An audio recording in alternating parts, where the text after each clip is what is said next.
धुळे शहरातील Cambridge international school येथे शुल्क वाढीच्या मुद्द्यावरून पालक आणि शाळा व्यवस्थापन यांच्यात निर्माण झालेल्या तणावाच्या पार्श्वभूमीवर आज बैठक आयोजित करण्यात आली। या बैठकीत पालकांनी आपल्या विविध समस्या आणि तक्रारी मांडल्या। बैठकीदरम्यान दोन्ही बाजूंनी सर्व मुद्द्यांवर सविस्तर चर्चा करण्यात आली असून सामंजस्यपणे यावर तोडगा काढण्याचे आश्वासन देण्यात आले आहे। यावेळी शाळा व्यवस्थापनाकडून पालकांना कोणत्याही प्रकारची सक्ती करण्यात येत नसल्याचे स्पष्ट करण्यात आले। तसेच जे पालक खरोखरच आर्थिकदृष्ट्या अडचणीत आहे अशा गरजू विद्यार्थ्यांना शाळेकडून शुल्कात सवलत देण्यात येईल असेही व्यवस्थापनाने सांगितले। दरम्यान पालकांनी शुल्क वाढीचा निर्णय मर्यादित ठेवण्याची मागणी कायम ठेवली असून पुढील काळात चर्चेतून सकारात्मक मार्ग निघेल अशी अपेक्षा व्यक्त करण्यात आली आहे। आज आपण आहोत भाऊसाहेब इस्पिते यांच्या संस्थेमध्ये, जी कॅम्ब्रिज इंटरनॅशनल स्कूल जी आहे या ठिकाणी आपण आलो आहोत। नेमकं आज या ठिकाणी खूप साऱ्या प्रमाणात पालक वर्ग आलेला आहे। नेमकं समस्या काय आपण जाणून घेऊया।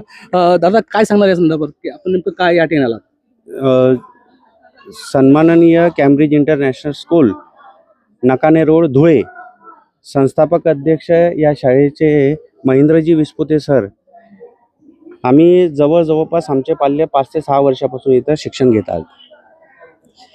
ज्या वेळेस आम्ही आमच्या पाल्याला टाकलं या स्कूलमध्ये, तर त्यावेळेस सांगण्यात आलेले ज्या टर्म्स अँड कंडिशन होत्या, ज्या लिगल अनलिगल ज्या सगळ्या टर्म्स होत आहेत, या संदर्भात आम्हाला त्यावेळेस ज्या ज्या गोष्टी सांगण्यात आल्या त्या गोष्टी आमच्याकडे सगळ्या पाल्यांकडे आता आमच्याकडे अवेलेबल येतात सगळ्या।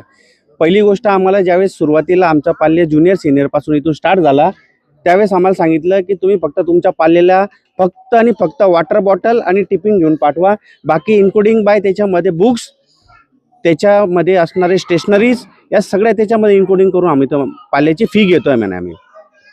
दुसरी गोष्ट अशी आहे की सर, आम्ही त्याच्यानंतर आम्ही 2-3 वर्षानंतर प्रत्येक वर्षाला 30%, 40%, 30%, 40% फी वाढ आम्हाला आमच्यावर लादण्यात आली। आज आम्ही सर्व पाल्यांनी एकत्र करून आज आम्ही सगळ्यांनी विचार केला की सरांना आम्ही कमीत कमी हे मुद्दे विचारून घेऊ, कारण की सर आमच्याकडनं पीटी मीटिंग म्हणजे जी पॅरेंट्स मीटिंग असते ती कधीही घेत नाही, आणि ती घेतली जरी ती वर्षातून एखाद्या वेळेस घेतात, आणि तरी पाल्यांना बोलण्याचा त्याचा अधिकार नाही सगळ्यात महत्त्वाचा।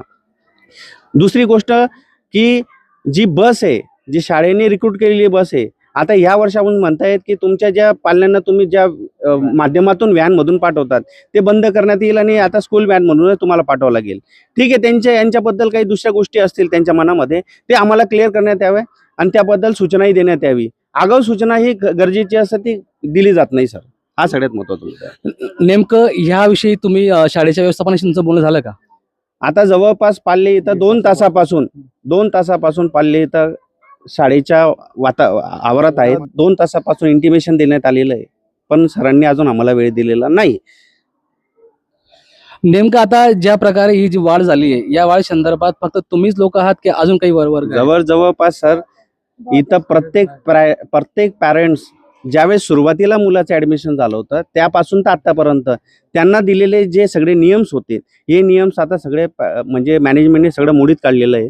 मला फक्त विस्पुते सरांना अगदी आग्रहाची विनंती, आमचं पाल्य जर तुमच्याकडे शिक्षणासाठी आम्ही पाठवलेलं आहे, तर आम्ही त्या जुन्या टर्म्स अँड कंडिशन प्रमाणे आम्हाला कुठेतरी त्याला न्याय मिळण्यात यावं, यासाठी आम्ही तुमच्याकडनं आज सूचना देण्यात येण्यासाठी सगळे पॅरेंट्स इथं जमलेलो आहोत। आर्थिक बोझा आप पे बड़ा है, उस सिलसिले में आप क्या कहना चाहेंगे?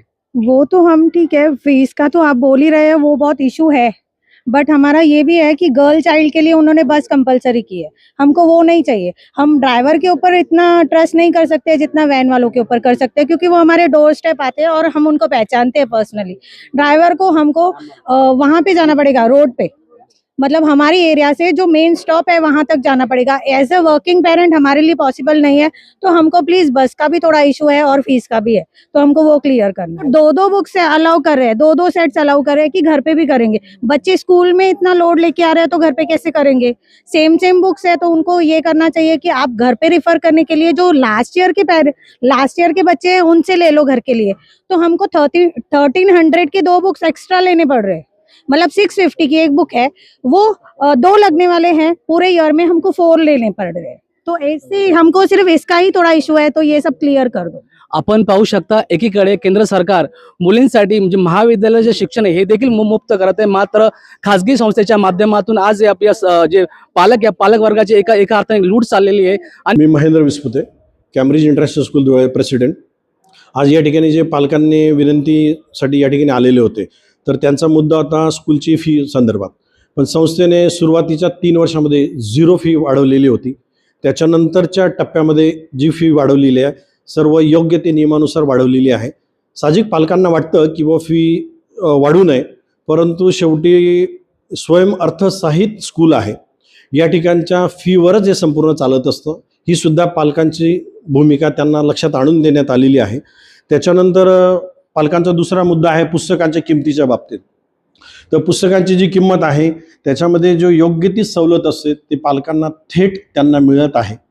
आणि जे काही पुस्तकं सक्तीचे असते तर ते कदाचित ज्या ठिकाणून ते परचेस करतात त्यांचा तो आग्रह असू शकता. स्कूलकडून अशी कुठलीही सूचना नाही पुस्तक हेच घेतले पाहिजे. फक्त पब्लिकेशन, त्या व्यतिरिक्त काही जे पुस्तकं असतील ते जुनेसुद्धा वापरू शकतात, त्यांच्या घरातले असतील, भावांचे असतील ते वापरू शकतात, अशी कुठली सक्ती नसते.